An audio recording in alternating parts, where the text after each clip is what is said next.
All right, we are back with a very special signing day edition of Reeling in the Men, the Osceola recruiting roundup, and we're going to talk about the 2024 signing class that Mike Norvell signed today. 22 high school prospects signed to national letters of intent.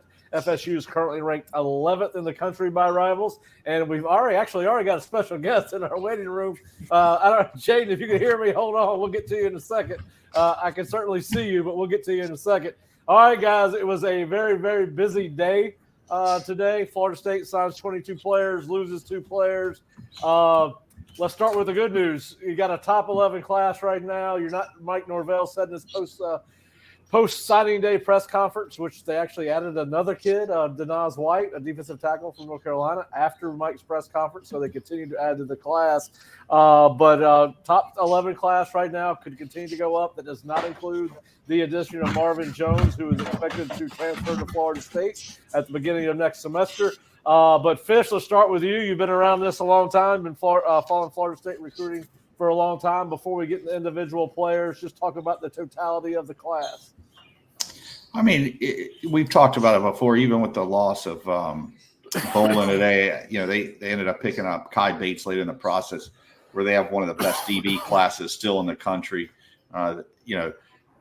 They really got 4 corners, but any one of those guys can also play safety, so they'll have to move and mix and match some of those guys. But overall, that was a very good class. I think at running back, I really like the 2 running backs, Camdon Davis and also Makai Danzy, who I think is probably one of the fastest players in the country.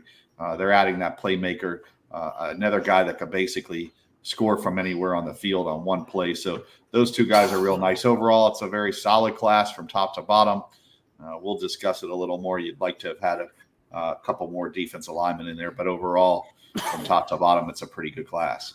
All right, Nick, so this was your first early national signing day. You're kind of dipping your toes into the water that is college football recruiting, and there's probably not a crazier time to be trying to enter the world of college football recruiting than what you are doing. But just talk about your thoughts on you asked us early this morning or last night, is it always this wild? To which we said yes, and may even be wilder now with the NIL and portal than it ever has been.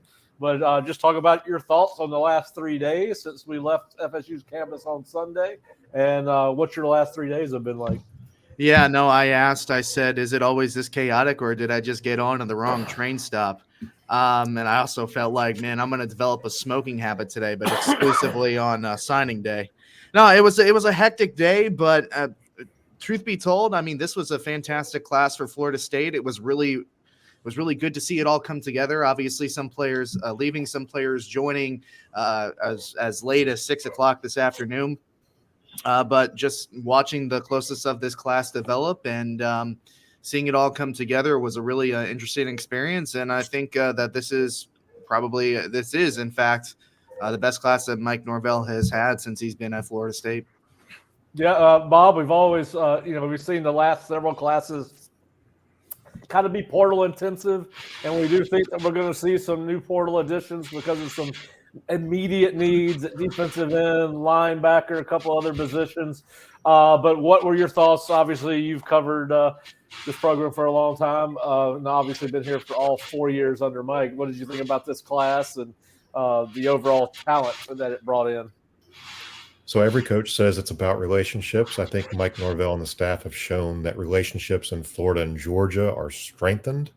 Yes, we can talk about the guys who slipped away, but 17 out of 22 guys coming from Florida and Georgia, that shows that they've done their job recruiting those schools, those hotbeds where they know that there's talent. Some of them in a short driving distance, some of them flights, Atlanta, Miami, South Florida, et cetera.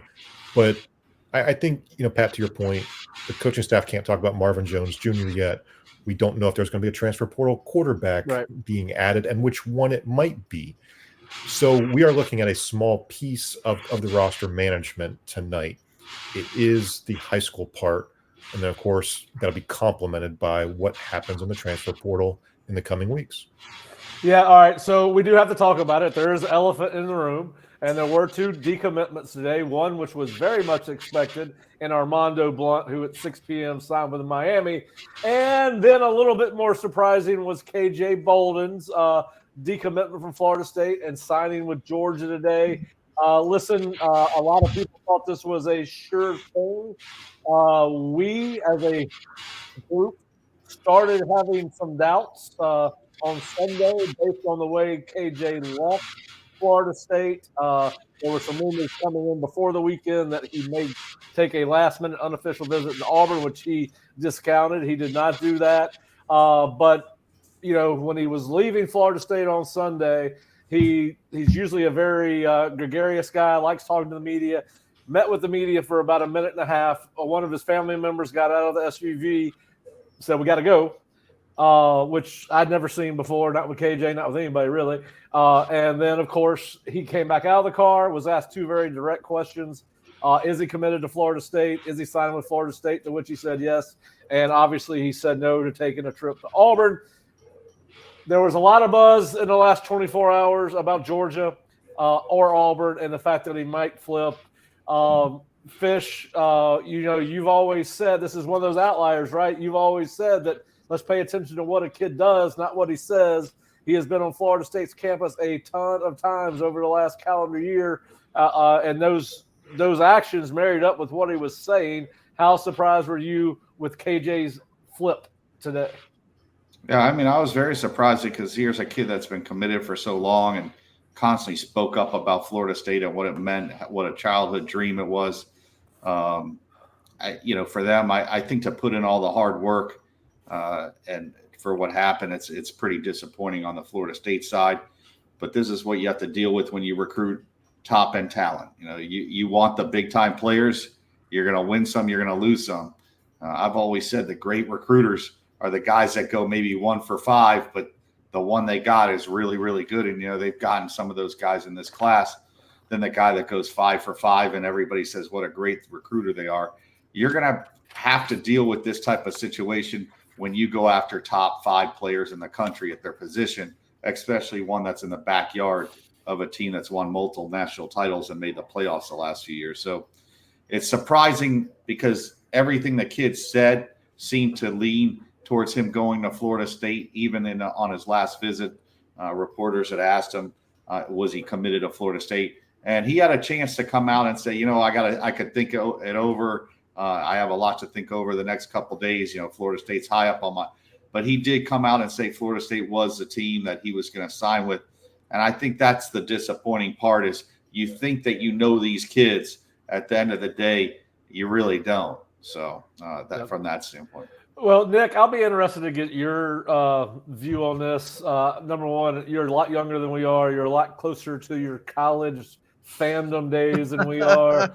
Fish and I have been jaded terribly by trying to make a living in this profession. I've seen these flips happen time and time again over the course of my 10 years in college football and obviously being around it my entire life. I've always said never fall in love with a commitment. Anything can happen up until National Signing Day. We saw that. But, all right, so you're a little bit younger than we are. Your first experience through this, you were with us on Sunday when KJ was going through this process with Florida State. When I told you guys that I felt strange about how this was going to play out, what did you think when I said that? And what did you? And how is a relatively recent FSU alumni feel about how this played out? Well, maybe I'm just overly mature, I suppose, but I really tried to keep a professional mindset with it. You know, I graduated in 2019 from Florida State. So Travis Hunter PTSD is a very real thing. And I'm sure a lot of people my age can identify with that. But even still, to keep a professional mindset, look, the way that Sunday ended was awkward, you know, and the way that, you know, the media, a lot of people were saying, oh, you're annoying KJ. Why are you asking it in such a way? And, you know, the way that it was working up is you're working into the questions that everybody wants to know, right? You don't really want to start off throwing them a 100-mile-per-hour fastball right down the middle. Unfortunately, the media didn't really get to do that. He had to come back for the second part of the interview, and it's like, okay, we've got 2 questions. We need to figure out what everybody wants to know. And that's why it kind of felt so awkward. Obviously, you don't want to hit them with those questions right away. And when I had been hearing rumors about Auburn for the previous 2 weeks. I'd been in contact with some of the Auburn guys. They felt good about him. And then there was the news about Georgia sneaking back into the recruitment, which now we know that was a little bit more than true. They weren't just sneaking; they had been there as soon as December 4th, when Florida State got left out of the college football playoff. Now, if people want to derive and connect the two together, you can go ahead, but. To go back and answer your question, I tried to keep it from a professional mindset. Does it suck as a recent grad? Absolutely. I was in school during the worst of the previous regime.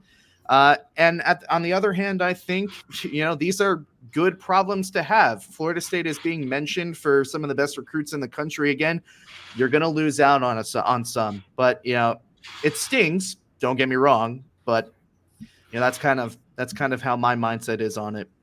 Well, I will say this to all FSU fans and anybody that's upset about this. First of all, you can't miss something you never had in the first place. And this kid never ended up on campus, so you got to move on quickly, get over it. We heard Mike address it in a general way where he talked about the fact that they put a lot of time into work. We know he was referencing KJ, right? I mean, we were in the press conference, all of us. He said it was disappointing. He did not mention KJ by name, but I think we're all smart enough individuals to understand that that's exactly who the question was asked about and who he was answering to. But Bob, just to put a bow on it, what was your listen, I don't believe the kid about he made his mind up 3 weeks ago. But we're not here to bash KJ. We're here to talk about a very good recruiting class, and we've got Jayden Todd in our waiting room. But just your thoughts on KJ. I mean, we all expected Armando to bolt, but I'm not sure everybody thought KJ would. I think Mike Norvell said it really well. He's going to go after the guys that he identifies as talented prospects and then see if the fit works for the prospect and for the coaching staff and the defensive scheme or offensive scheme. They felt like KJ fit. And I mean, of course, KJ is going to fit with a lot of teams.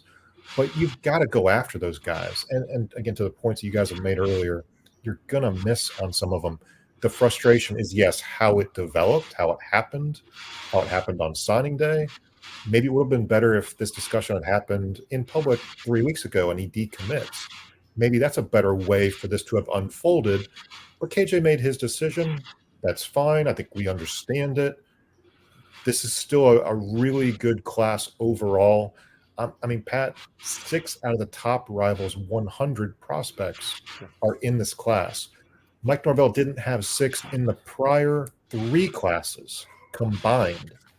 So, yes, there's a lot to say Florida State missed out on.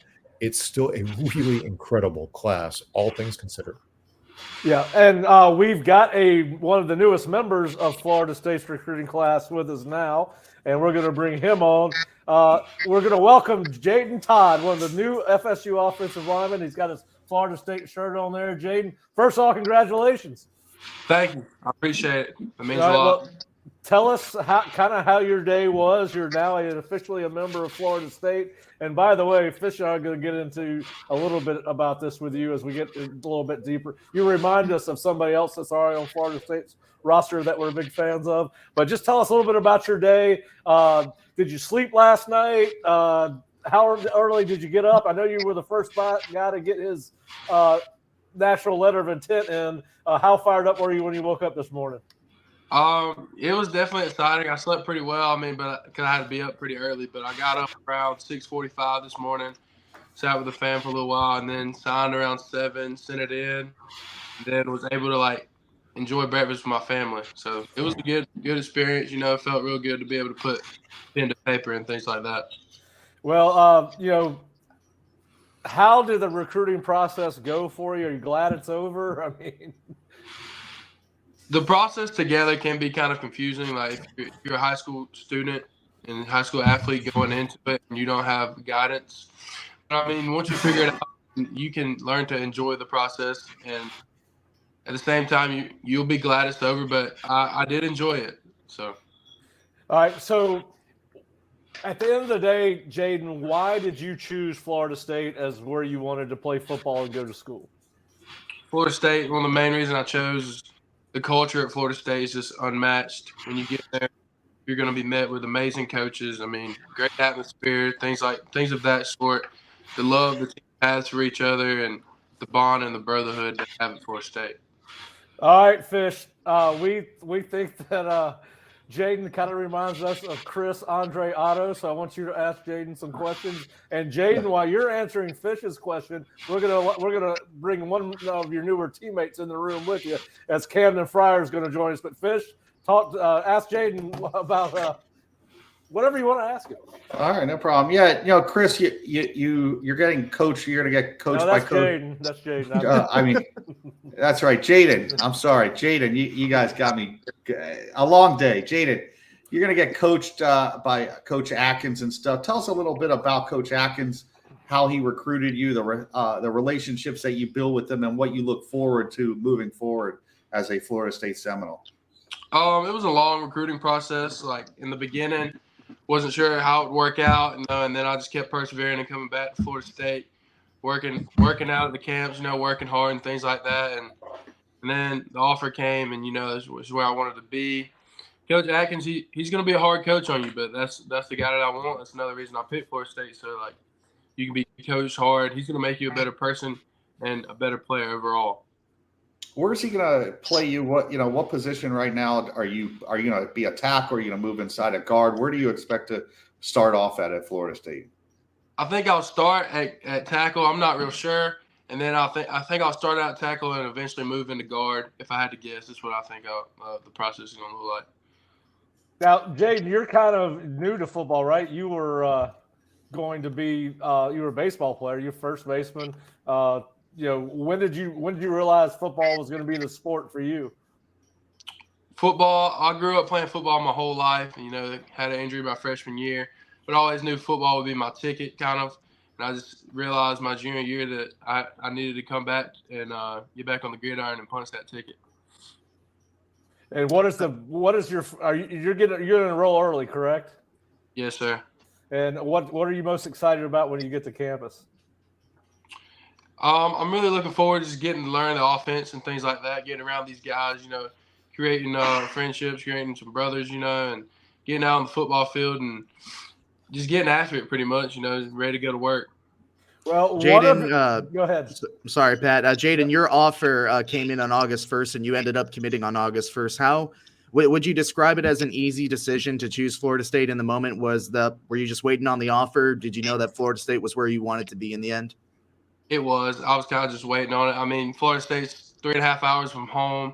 Great program, great coaches. I mean, not really anywhere else I would want to be. Pat, go ahead. All right. Well, Jayden, we've got one of your new teammates. I don't know if you guys have met. I'm sure you probably have somewhere along the way. But we've got Camdon Frier with us. Camdon, how's it going? Going good. How y'all doing? Pretty good. Listen, I talked to your dad yesterday.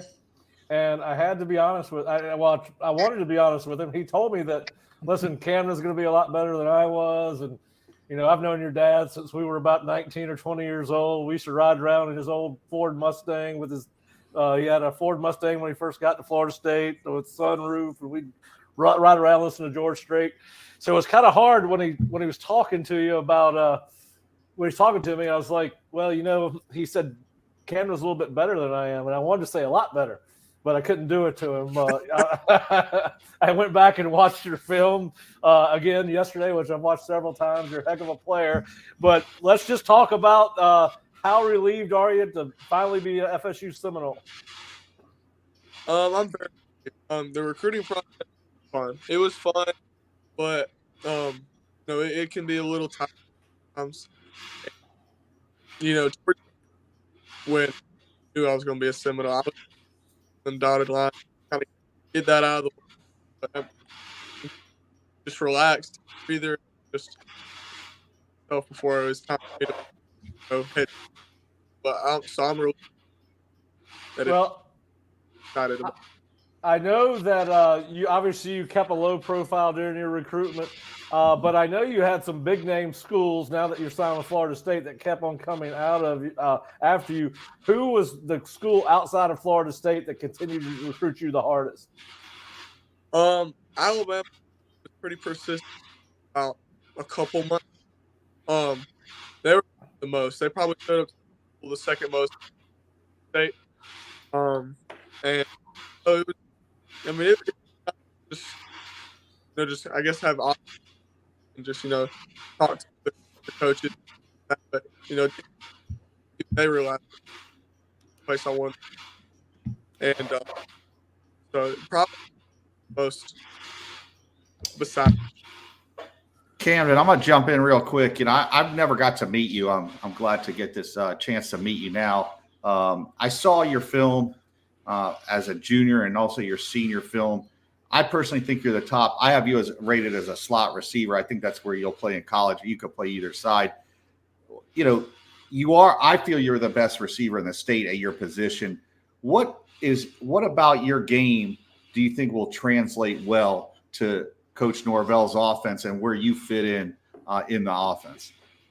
I'm excited to be able to be in Coach's offense. Watching me and my father watching it this year, we just got giddy. I'm excited about it. It was just fun watching his offense and the way he did that. I could agree with you. I would say I would have to agree with you about where I would play, but at the same time, talking to Coach Norvell, they just want I think they stated that they just want me everywhere.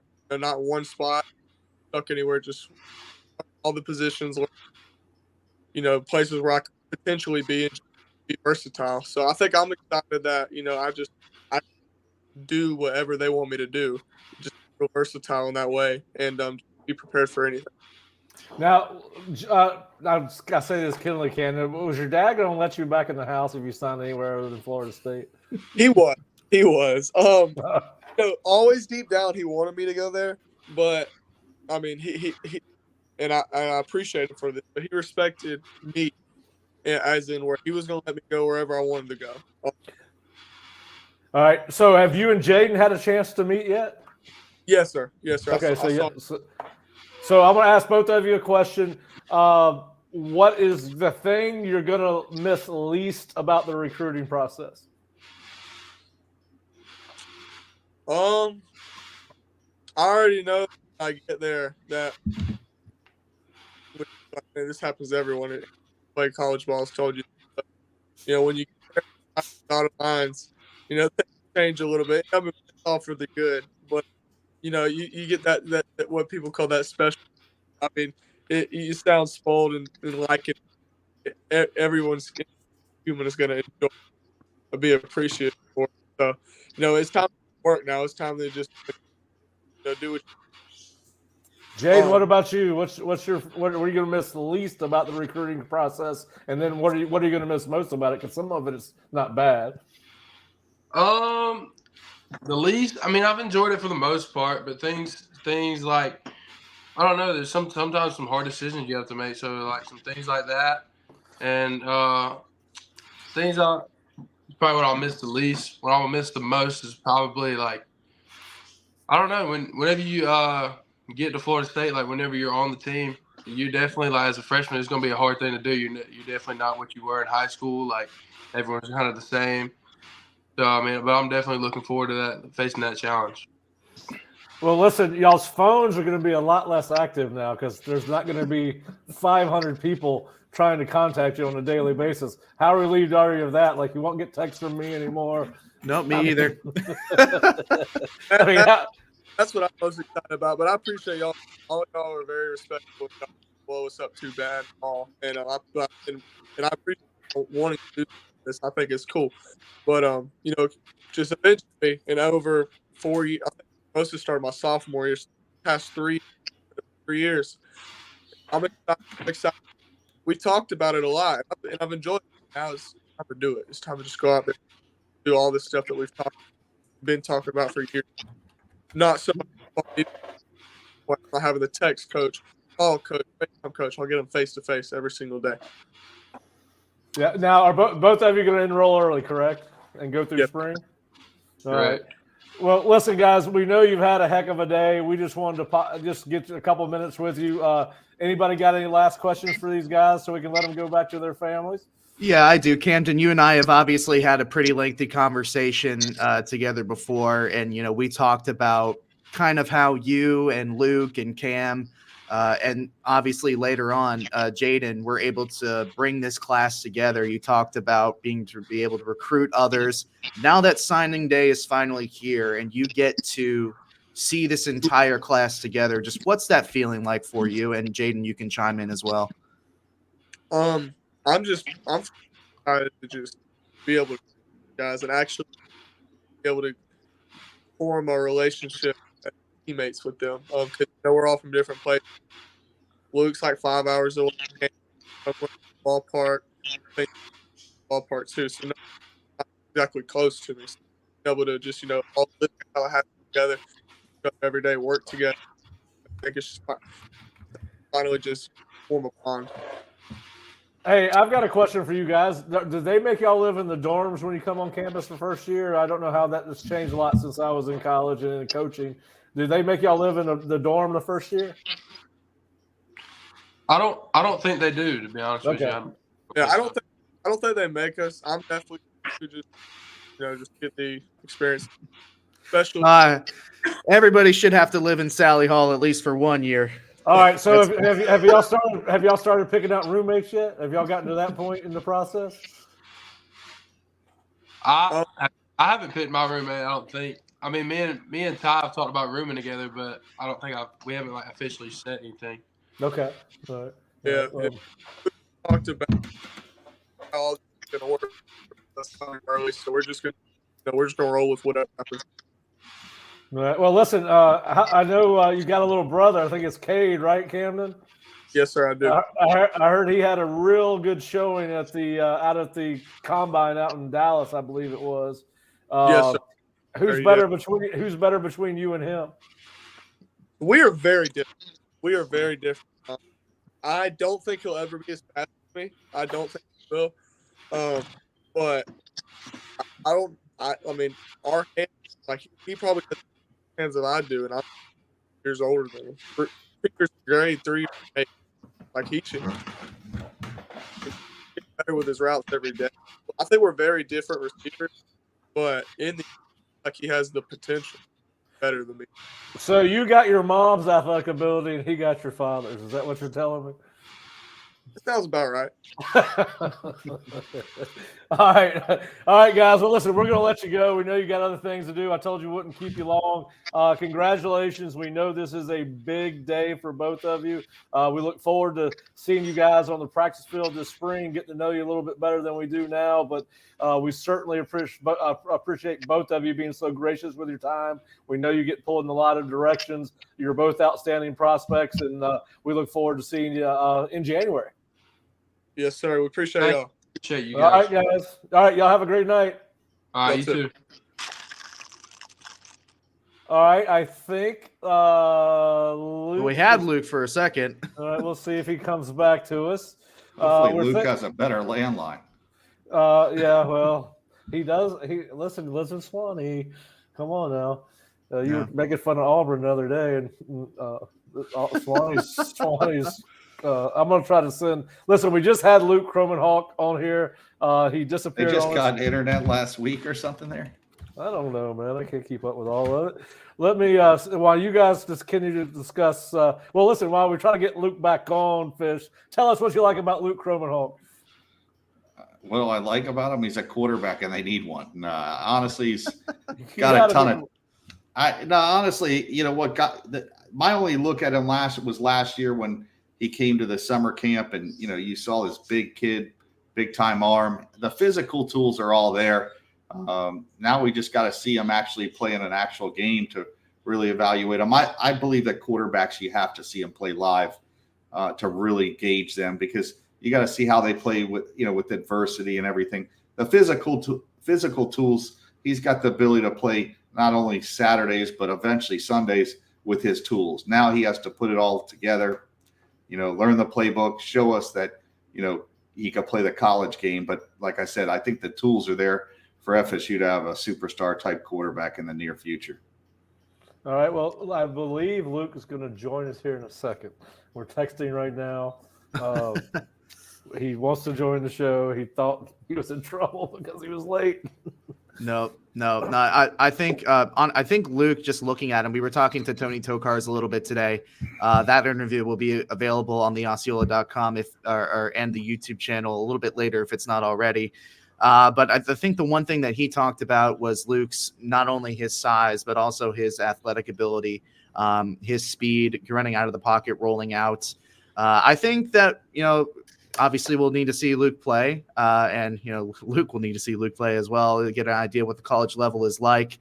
But I think really he has all the tools of the quarterback that Mike Norvell is looking for. You see some of those tools in Brock Glenn as well, and I think Luke is a little bit taller, but I think he's got all the qualities to be an excellent collegiate quarterback and potentially play on Sundays as well. I think we've got him back here, Pat. Yeah, I'm fixing to let him in right here in a second. Bear with us, Luke. I'm coming back to you. I got a lot of things going on right this particular second, like advertising that you're here. All right, here we go. Luke, where did Luke go? Oh, there he is. There he is. Look, and Luke is prepared for the weather. He's got his toboggan on. This is a true Seminole fan here. We don't have to ask him if he likes Florida State. No, we know that. Listen, he's been committed forever. He's told Georgia to get out of here with their offer late in the process. Luke, how does it feel to finally be an FSU Seminole, man? Oh, it's awesome. It's awesome. I've been waiting for this day to come. I've been counting down the days to finally become a Seminole, and I'm just so excited that it's finally here. Now, what was your favorite part of today? I mean, it's a big day for you and your family, and I've known your dad for a long, long time. But what was the day like for the family? How much sleep did you get last night? How many of the guys that you are teammates with have you talked to today? Yeah, there wasn't a ton of sleep last night. I was up pretty late, actually. My brother had some friends over, some of his college friends over, so they were keeping me up, and I'll blame it on that, not the nerves. But it was a great ceremony today at the school. There was a ton of people that showed out, and it was a blessing to have all those people there to support me. Luke, I'm going to jump in real quick. You look at what's happened with Jordan Travis as far as being developed as a quarterback.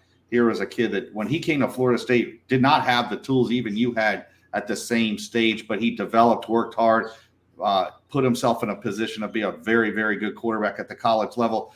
That development, how important was that to you and your family when it came to Coach Norvell and you picking Florida State? Yes, sir. It was huge. I said this, I think it was 2 years ago when Jordan went down in the Louisville game and Tate came in, and, I felt like Coach Norvell played to Tate's strengths, and I felt like, he called the game to help Tate succeed. And I feel like that just speaks volumes about Coach Norvell and Coach Tokars, about how they know their quarterbacks, they know their strengths, and ultimately they're going to set us up to succeed. Nick? Now, right, so you had a great junior year. I've watched the tape. Now, obviously, because you didn't need to be recruited, you didn't post as many huddle highlights for your senior year as you did your junior year. But where do you think you got better as this year went along? I think definitely just gaining more experience. I think that was a huge upgrade. I felt a lot more comfortable in the pocket. There were a couple times my junior year where, I'd feel pressure and the alarm would go off in my head to get out, and I'd end up missing some things down the field that I could have had. But this year I was able to stay in the pocket and kind of, I was more comfortable with pressure coming at me and being able to stay in the pocket and deliver the ball. Yeah. Now, are you gonna practice for the bowl game with the team, or are you waiting until January? Oh, yes, sir. I fly out Christmas morning at like 10:30. I'm flying to Miami to meet the team. Well, that's a pretty good way to start college. Yes, sir. A trip Yes, to sir. Miami for a bowl game. That's pretty good. Mom's not too happy about the Christmas day. Welcome to Miami. Yes, Yeah, sir. well, I guess I'm sure your dad might like to join you in Miami, and you bring the whole Yes, sir, family. definitely. But so your mom's. What time do you have to leave on Christmas Day? I think my flight takes off at 10:30 something. So. So you got to get to the airport early. Yeah, mom's not going to be too happy about that. Hey, the way he answered it, he's excited to come down here. I live in Miami, so welcome. We'll be your host. Hey, Luke, I'm going to give you one piece of advice at the bowl game. Don't spend all your per diem the first night. It makes for a long week. I've done that before. Yes, sir. Yeah. Just have your friends take care of everything, man. Yeah, that's right. That's right. So, what are you excited most about? I mean, what is it about Florida State? What do they do on offense that you think suits you best? I'm just excited to get in there and be able to work with Coach Norvell and Coach Tokarts. I feel like the offense that we run, fits me super, super well. And I'm just excited to be able to go in there and compete every day and get better and better in practice. And, hopefully, work my way up the depth chart and work my way to become a starter. Now, you kind of became the spokesperson for this class. Listen, you're young. I mean, right? You're what, 18? A lot of people don't really know how your age would not know how to assert themselves the way you did. You've become the leader, the spokesperson of this class. Where did you learn that leadership from? I mean, who were your biggest influences as you were growing up in football and learning how to lead a team and people? I think it just really comes down to my family. I had an older brother, and I learned a lot from him. His senior year, we actually started off 0-2, which would have been my sophomore year. We started off 0-2, and we ended up going on a rally. He held a team conference after we started off 0-2, and he kind of was like, just became a leader and kind of put people in their place, and we ended up rallying off 13 wins and going on to win a state championship. I mean, I definitely look up to him when becoming a leader. And then, also my dad, he's been a great leader. He's coached me through Little League and middle school. And so I've kind of just learned a lot from the both of them. All right. So I've got another question I want to ask you all right. So we were asking some of the recruits that were in official visits this last weekend about you and Cam, and they kind of said Cam was kind of like the father figure. He's kind of more, he's like an old man. Yeah, and they kind of said, well, and then one of the comments was, you wouldn't think that Luke acts the way he acts. So what do they mean by that? Are you kind of gregarious? And I don't know what he meant by that. I don't mean to embarrass you, but it seemed to me that what he was trying to say is that you have a lot more personality than most people would know. Yes, sir. I'm just, to be honest with you, I'm a little too hyper at times. Sometimes I don't know how to tone it down. So, I'll go roughhouse with people and mess around and tackle people in the most random places just because I feel like it. So that's probably what he's talking about. Are you sure you should be playing quarterback then? Because it sounds like you should be playing defensive line. No. So Luke, I mean, we've talked with Camdon about this, about, watching this class come together as one of the earlier recruits. And I know I've asked you before, like how you don your recruiting hat sometimes. I know you said you were a little anxious last night, but just to sit there today, and I'm sure you were busy, but watch this entire class come together, knowing that you were one of the first commits in the class. Just what was that experience like for you? And how are you feeling? I mean, obviously there's a couple more days in the early signing window, but how are you feeling knowing that everything's completed for the most part?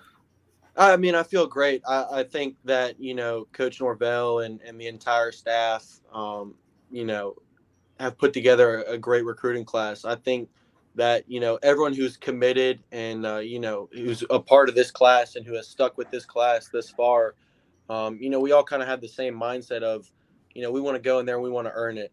We don't expect anything given to us. We kind of all have that same type of mindset. Not really knowing a whole lot of dudes in the beginning, like we all came together and like I feel like right now we're already like super, super close as a class, which is just going to help us along down the road. And I'm just super excited to get to work with these dudes that are coming in, and I feel like the future is bright.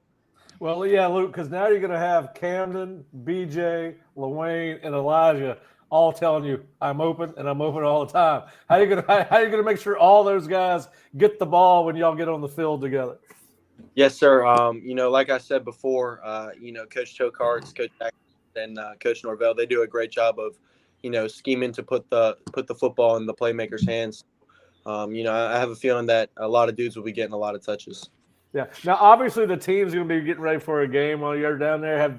Has Mike and Tony told you what their goal is with you down there? I mean, obviously, they're going to be kind of in game week. Is it just to kind of get you indoctrinated in how the program works, or what have they told you about what they expect from you that week? Yes, sir. I think they just want to expose us to a high level practice. I mean, you're going to compete in the Orange Bowl against, the University of Georgia, the back-to-back national who ended up losing to Alabama, and we're going to play them in the Orange Bowl. It's going to be an intense practice, and I think they just want to show us what the high of high practice would be like. So for the dudes that are coming to practice in this bowl game, I think it's going to be a great experience for all of us, and I really think it's going to set the tone for our careers. All right, so I do have one question. You mentioned Georgia, so I'm just going to bring it up. I'm assuming that's what your loyalty tweet was about, and listen, it is your home state school. I mean, and so how? I mean, was it just a definitive no? I'm done. I've been done for a while, and did it kind of irritate you that they came in like that? Yeah, it definitely. It definitely irritated me a little bit. If you're from Georgia, you want to get like the hometown offer. Any Georgia kid's gonna want a Georgia offer. I'm not saying it's the place that I felt like I would want to go, because I feel like Florida State is the place for me. But just being from Georgia, you want that offer. Every Georgia kid wants a Georgia offer, and they kind of, we played like phone tag for the longest time, and they brought me up there, and then they sent me home disappointed multiple times. Kind of making me think I was going to get an offer, and I just never did. So, for them to call in the 11th hour, I was kind of a little ticked off by that. And also I was at the point in my recruitment where I was like, I'm not going anywhere else. I don't even want to listen to y'all. Like, I don't want to hear anything out. Like, I know where I'm at. I know where I want to be. And, I was 100% solid with Florida State. All right. So Luke, I got to ask you, go ahead. No, Luke, you look at the history of the quarterbacks that have played at Florida State. You didn't get to see all of them play. I got to. I'm a little older than you. So is there anybody that you kind of pattern your game over, even guys that maybe you could go on the internet and watch, that maybe you're like, you know what, that guy at Florida State's similar to my game? To be honest with you, I don't. I think all of them in the past are unique in their own ways. And that's why I feel like I'm unique in my way. All those dudes, I mean, everybody was good at their thing, you know what I mean? And I just feel like I'm my own quarterback, so I don't really try to model my game to anyone. I feel like I'm going to come in there and I kind of want to set a standard for myself and kind of, perform that. All right, so you mentioned recruiting, and so there's good and bad in recruiting, right? I mean, the bad is I blow you up on Twitter all the time and try to get you to talk to me, start texting you. There's also some good things, right? There's a lot of attention, which everybody loves attention to some extent. Some people more than others. But what is your favorite? What's the thing you're going to miss most about recruiting, and what's the thing that the reason you're glad it's over? To be honest with you, I'm not really going to miss much. It kind of wasn't my thing, to be honest with you. I kind of wanted to just make my decision and then put it aside and focus on my high school career. But if I had to miss one thing, I guess it'd be, showing up for visits and, being treated like a king. That was pretty nice. I mean, nobody's going to complain like that. Going to complain about that type of stuff. So that was definitely a cool thing. And then, I'm to be honest with you, I'm really kind of glad it's over. I'm kind of glad that I signed the paper today and that I'm officially at Seminole and I can start practice and everything like that. I'm really kind of happy that it's over. All right. Well, I just got one last question for you. It has nothing to do with football. I met your parents back in the late 90s. They used to throw these great Halloween parties. Do they still throw the Halloween parties? Oh, yes, sir. They do. It's actually been more of a New Year's party now. That's kind of Mom's kind of switched it from Halloween to New Year's parties. So the New Year's parties, they're pretty fun. All right. Well, I'm sure they were. The Halloween parties, again, it's been since late 1990s. I still haven't forgot about them. It was kind of funny when I saw your dad for the first time when y'all came on campus. But listen, we know you've had a busy day, Luke. We want to appreciate you joining us giving us a little bit of your time. congratulations on it. We can't wait to get you up here. Can't wait to see you in action. You'll see us all the time on campus and obviously at every spring practice. But hope you and your family have a great, albeit short, Christmas together. And we will probably see you in Miami, man. Yes, sir. Looking forward to it. Thank y'all for having me on today. All right, congratulations, Luke. Congratulations on your choice of Florida State, and good luck at the university. Meeting you now today, I think you're going to have a very bright future. So, congratulations. Yes, sir. I appreciate that. Thank y'all. Thank you. Yes, sir. Listen, that was great. We got Luke to join us for a little bit. We've had Camdon, we've had Jayden Todd. And I don't know, listen, we got this guy that pops up on our YouTube channel all the time and watches our show and then tells me how bad it is. So I'd like to tell he's posted a comment. Knowles guy, you don't have to watch. Go do something else, man. Why? What? He's hit me up on Facebook. Anyway, he's kind of I don't know what his problem is, but anyway, I just wanted to let him know that I find it funny that he doesn't like our show, but he watches all the damn time. So he's either doesn't know what the hell he's talking about or needs to find something else to do. Anyway, great visit by Luke. All right, so we haven't talked much about defense, Fish. So let's talk about the defensive backs. They got Kai Bates, Charles Lester, Ricky Knight, Jamari Howard, who I really like as I went back and watched this film. Just tell us a little bit about what's your take on the defensive back haul. Yeah, most of these guys I really think are corners more than safeties. So it's going to be interesting to see that, KJ was the true one guy that could play safety for them right away. It's going to be interesting to see what they do with these guys. They got 4 corners. I do think Ricky Knight could be a nickel slot corner. I really like Jabari Howard, what I saw from the state championship. It's not the coverage stuff. It's more of him being engaged. We talked about it with the one corner, the Teddy Foster kid that is signed with Florida, is that he wasn't really engaged if the play, the ball wasn't thrown his way or the run was the opposite side. Jabari was constantly involved in the run game. He didn't mind to come up and tackle. He was physical, real long, athletic kid. He's versatile enough to play on the outside or kick them inside. I think he's going to be a very good player. He's a guy I could see coming in and getting snaps year one for Florida State. Yep. We're moving the linebacker to Tamir Hickman-Collins and Jaden Parrish. I know that you were kind of one of the first people that kind of put Jaden Parrish on the radar. Randy had some really nice things to say about him today at the press conference. Kind of what's your take on the linebackers? Yeah, I think Jayden is a big physical kid. He was bigger than I thought originally when you go to meet him. He's probably around that 6'2" mark. I think he'll be about a 225, 230-pound linebacker. He's versatile enough. Once again, he could either play inside or you could kick him outside. He's athletic enough to cover a tight end. He's a 3-4 down linebacker. He's not one of these guys you're going to have to take off the field on passing downs. You see him on offense. I've seen him bust off like 60-yard runs, so he can run well. He has all the tools to be a very good player. I expect him to be in the rotation next year. I definitely think with their need for linebackers and depth at that position that he'll have a chance to come in, play special teams, run down on some kicks, and be a guy. Hickman is more of a project. You do see some of the tools that he could be a good player down the road, but I think he's someone that is a guy that's more 2-3 years from now. And then it comes down to him just being patient, waiting his turn. Can he be like a Deloge type that early on you didn't see a whole lot of? By year 2, year 3, you start to see more and more. And by his final year, he was one of the better players, linebackers in the ACC. So he's one of those guys I think can be developed down the road and be a potential starter at that point. All right. Now, we're not going to we got to ask a question about Christopher Mayfield. And I just want to ask you a simple yes or no question.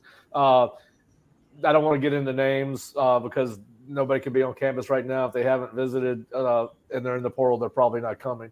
But they've added Marvin Jones at defensive end, or apparently going to.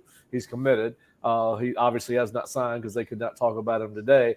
Are there any defensive tackles in the portal? Do you think they'll take a portal defensive tackle, portal linebacker is what Christopher wants to know? Yes, I do. I think that once today ended and you saw that they only signed one D tackle, one D end, I think they're going to sign one more at each position. I could see them taking another D end. listen, the one thing that Florida State showed this year and why they were so successful wasn't the starters, it was the depth of guys that they could roll in. I think they like that luxury and want to continue to have that on that side of the ball, because you don't want guys having to play the whole game. They're not going to be as effective in the fourth quarter. The fact they were able to rotate so many guys in this year, that's why they're going to keep, I believe, go to the portal and try to add some more players up front. Yeah, listen, and I think both of the guys they signed up front are going to be in the tackles. I think that now, listen, D.D. Holmes may stay at defensive end, but he's already 6'6", 250. Now he may be one of those freakish JPP type guys, Kendo types that are long and can stay lean and even at 270 pounds or 280 pounds. But so do you think there's a chance that we'll see a defensive end in the portal? Yeah, I definitely think they're going to have to. I think that MJJ may end up being more of a stand-up outside linebacker instead of a traditional defensive end. I don't know if he's got the body type to really put his hand in the dirt at his weight and his size and take on tackles and everything. I think he's more of one of those guys that will play off the edge and try to get him off the edge and become a pass rusher. I think that they do need more of a guy. It'd be great to get another Jared Verse, but someone with that size that has that length that can help set the edge, help stop the run game for opposing teams. I think they would like to have one more guy at that position. And then, of course, they added Denaz White late, about 6 o'clock. He's the second defensive tackle they took in. So now, out of those defensive guys, Nick, who are you most excited to see either this spring or next fall?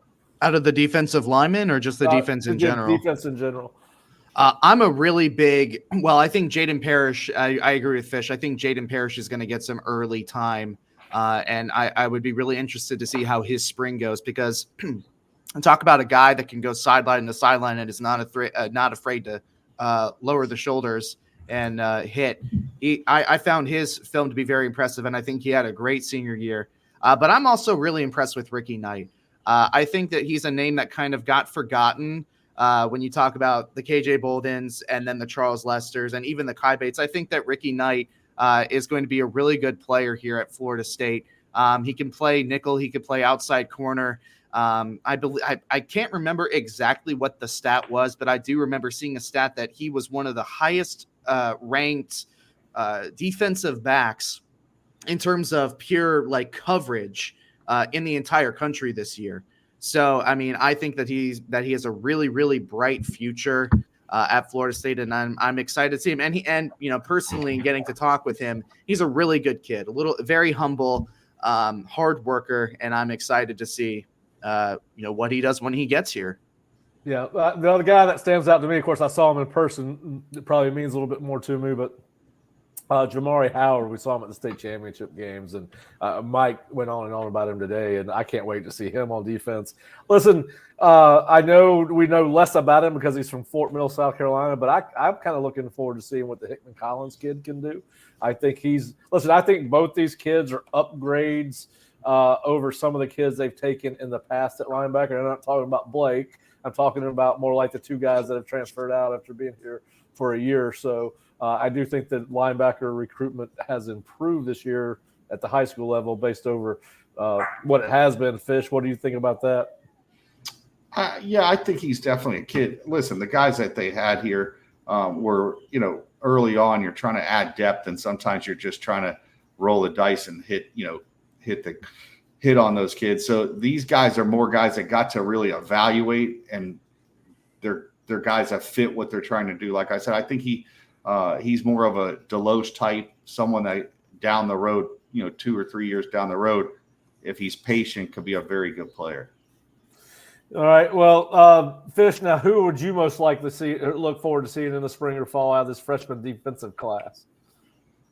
I'm trying to think, Lester's one. I want to see how he plays. I watched him in the state title game. He didn't get really tested in the state title game. They didn't throw his side. So I'd like to see someone like that, because he's a very good recruit, but he had kind of an up and down senior year. I want to see how he does going against better competition, getting coached up.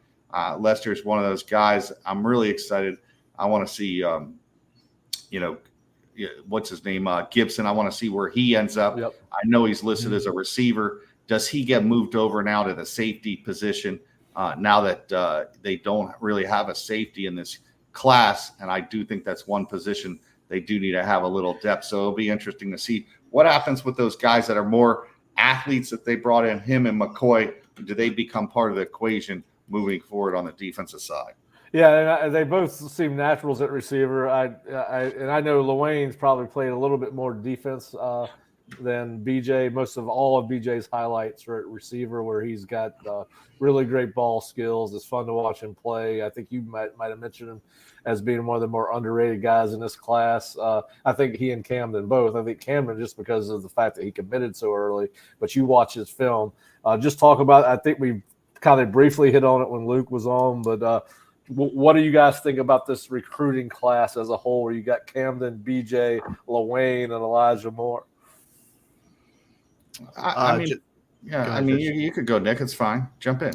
If you're speaking just about the wide receivers here, this even without nabbing Jeremiah Smith today, I felt like this was one of the better wide receiver classes in the country.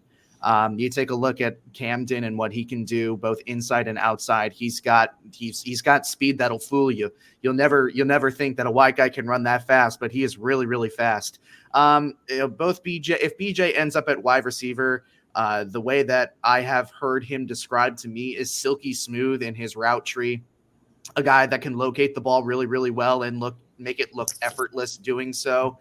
And then you have a guy, Elijah Moore, who flipped from Ohio State earlier in the summer and then never really wavered in that. And he's kind of somebody that got forgotten about a little bit, I think. And I think that, he's going to have to develop his route tree a little bit in college, but he's also a big-bodied receiver, kind of in the mold of a Keon, or definitely not as tall as Johnny, but he's definitely a big-bodied receiver to come in and kind of fill that void. And I'm excited to see what he does as well. I think this is a great wide receiver class. Obviously, you were looking and hoping for the cherry on top, but this is definitely nothing to sneeze at. These are all playmakers. There are a lot of guys here that can see action in year one, and I'm interested to see, what they're able to do. Fish, what about you at the receiver position? Yeah, they've got a little bit of everything. They got size. They got some speed. They got some good route runners. Like I said, I think, what Camdon is probably it's criminal that he's a 3-star receiver. It really just shows that, this is one of those kids that just didn't go to camps, didn't go to combines, and he's been penalized by it. But I think once he steps on the field, he's a guy that I honestly think out of this class could be an early contributor.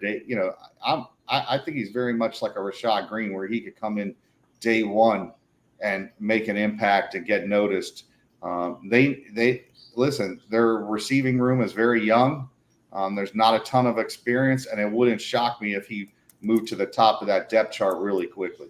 I agree with you on that. Out of the 4 receivers, I think he is most likely to play early out of that group. If you're listening, watching us, whatever you're doing, go back and watch Camdon. It's all BJ's is impressive. Listen, Elijah's is impressive, but I think Camdon will surprise you a little bit with his explosiveness. He's got a great vertical. He competes for the ball. I think people are going to be really impressed. As I was joking with Camdon earlier, he's definitely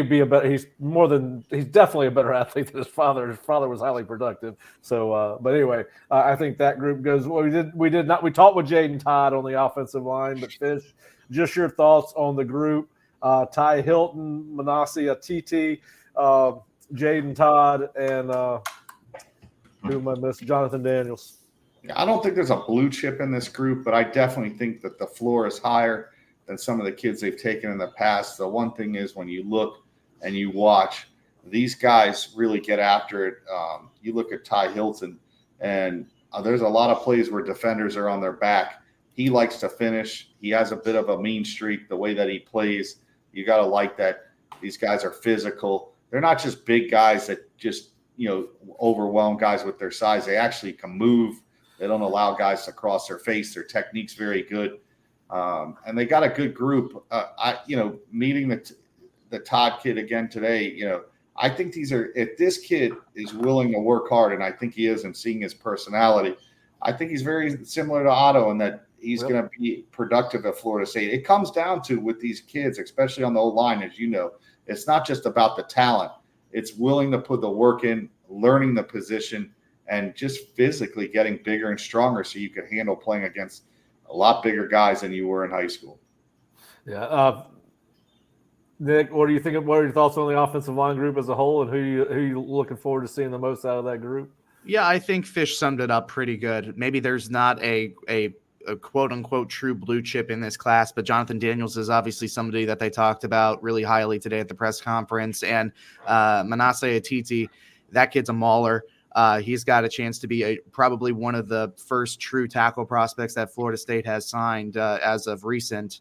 So it's a group that is, there's not going to be somebody on there that you immediately look at and you say, okay, that's going to be a maul of an offensive lineman in the next 2 years. There's a lot of kids that are probably going to need to develop, get in the weight room and be here around year 3 or year 4, but there's definitely a lot of upside in this group. There's definitely talent. You could see the fundamentals, and you can see the ceiling that these guys have, or at least the potential that these guys have. And it just comes down to whether they're going to, how hard they're going to work and how well they adapt to playing at the collegiate level.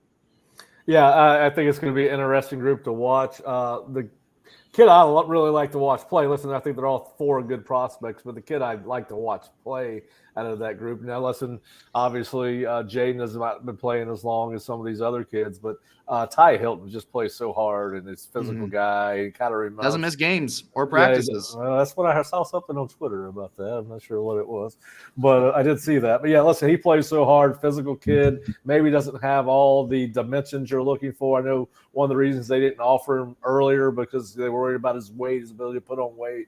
But I certainly look forward to seeing him.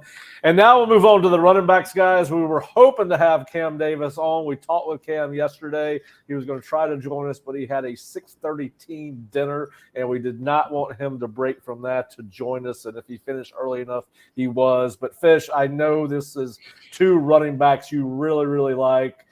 Just talk about what stands out to you about Micaiah Danzy and Cam Davis. Yeah, I mean, Cam kind of fits that mold of what Trey is, big physical back. He's going to take those reps, I believe, when they go to more, they want to run more power and stuff, and has the ability to break the long runs. Very similar to Cam Akers in that he's going to have to learn how to play running back in college. He's played a lot of quarterback or with the Wildcats. So it is going to be a little bit of a transition. You saw with Cam that he's got to learn just different things being a running back than a quarterback just running. I really like Micaiah. I think he's another kid that honestly could be a high 4-star kid. He's electric with the ball in his hands. He's not one that's going to punch it through and try to get physical. I think he's a better version of Lawrence Toafili in that he could do a lot of the things that Toafili could do, but better because of his top-end speed. He can score from anywhere on the field. I think he's a guy that's going to be playing on special teams, returning kicks and punts. You just want to get the ball in his hands, get out of the way, and let him do his thing. What do you think, Nick? What is your take on the running back haul? Yeah, that's a good shout. I think I could definitely see Danzy as a dangerous kick return and punt return threat if that's in his wheelhouse. I'm not exactly sure.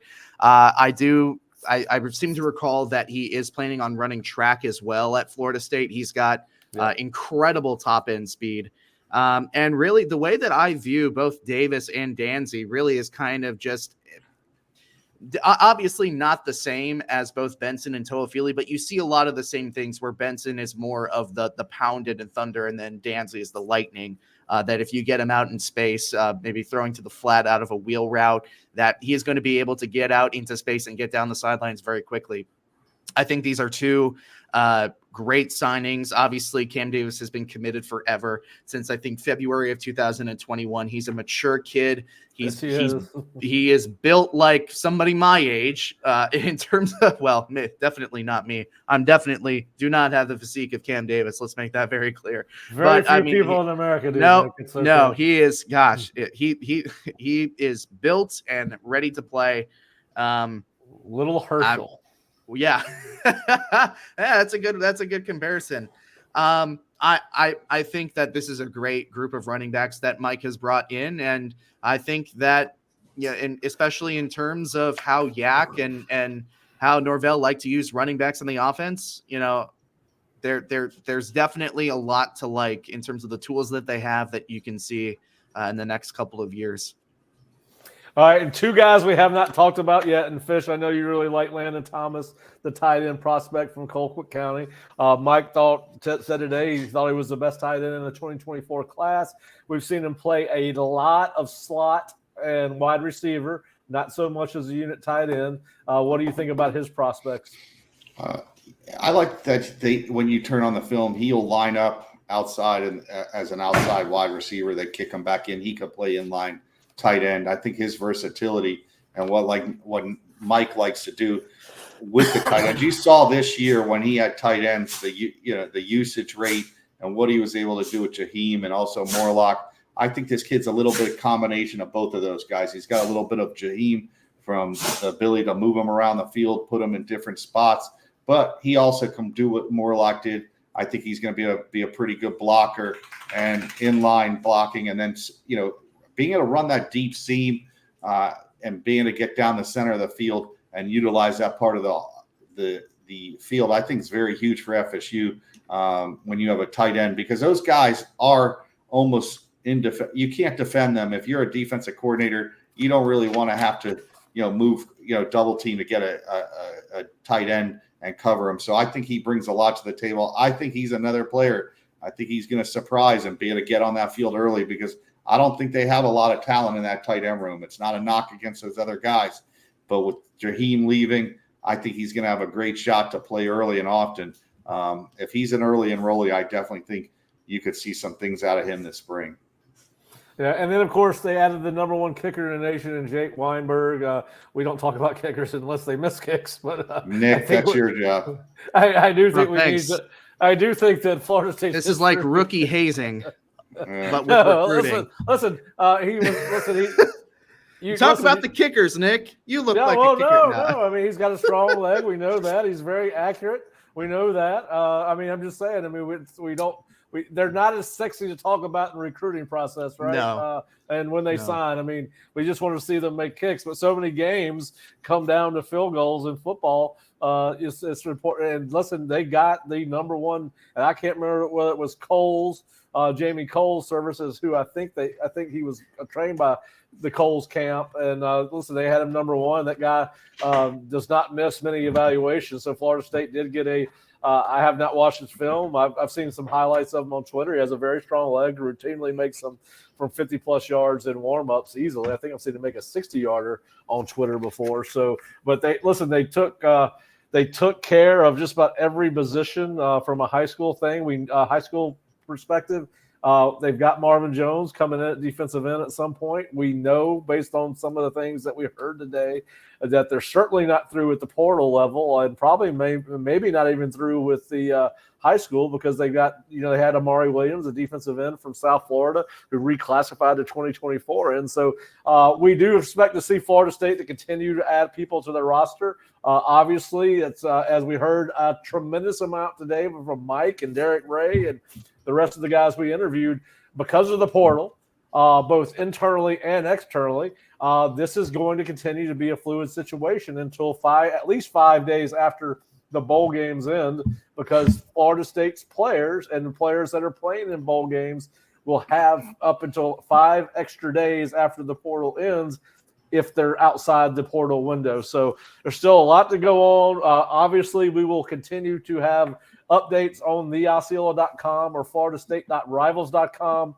We have every kid that Florida State signed, and we have evaluations that Fish and I did on every single story that Nick, Bob, and Kurt worked on today. So please go to theosceola.com or floridastate.rivals.com and check out our player profiles and their evaluations that go with them.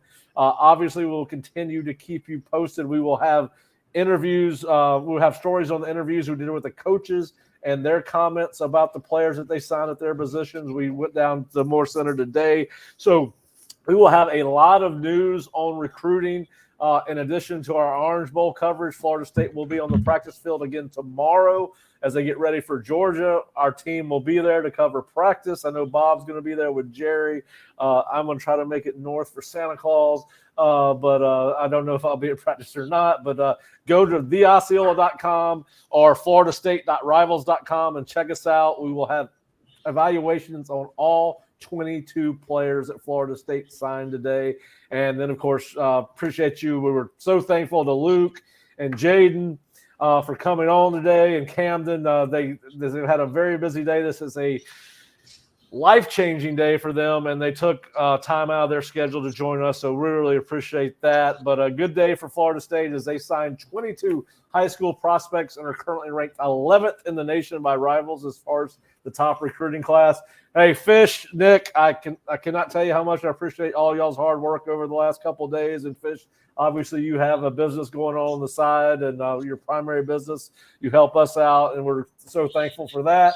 Bob, thanks for joining us. We'll have Kurt back on another time, Jerry back on another time. But please check us out at theosceola.com or floridastate.rivals.com. And, of course, sign up and subscribe to our Osceola YouTube channel because you can sign up for alerts and know when we're doing these live shows or even tape shows. And you can actually go to the Osceola YouTube now. We've got some video up on the site from the coaches' press conferences today. I know Mike Norvell's is up, I believe. Bob, you can just shake your head if I'm right about that, and we'll get some assistant coaches on there as well. But thanks for joining us. Everybody have a great night, and go have a victory beer if that's your thing, because that's what I'm fixing to get ready to do. All right, guys. Thank you.